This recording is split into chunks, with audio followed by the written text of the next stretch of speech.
কাজ করা হয়নি। আমাদের স্কুল, রাস্তাঘাট, পানীয় জল এবং বিদ্যুৎ, এটাকে আমি প্রথমতে প্রায়োরিটি দেব।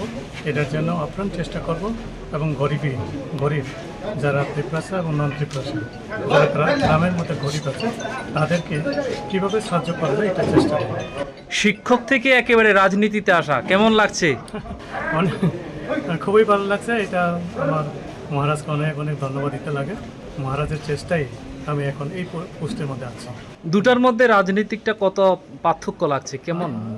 শিক্ষার মধ্যে তো অনেক সহজ সরলভাবে কাজ করা যায়, এখানে একটা অন্য পরিস্থিতি, সেটা আমি অনুভব করতে পারি। কর্মীদের প্রতি আপনার কি বার্তা থাকবে? হ্যাঁ, কর্মী অনেক কষ্ট করেছেন আমার জন্য, অনেক অনেক ধন্যবাদ যারা আমার জন্য ভোট দিয়েছেন, এবং যারা ভোট দেয়নি তাদেরকে আমার অনেক ধন্যবাদ। আর আমার আবেদন থাকবে শান্তিপ্রিয়ভাবে আমরা কাটাবো, এবং আমরা জিতেছি। আমরা সহজ সরলভাবে এবং ঘৃণা নয়, আমরা হিংসা নয়, আমরা সকলের প্রতি সমবেদনা জানিয়ে আমরা কয়েকটা দিন আমরা কাটাবো। এবং সবার প্রতি অনুরোধ করছি, আপনারা হিংসা করবেন না।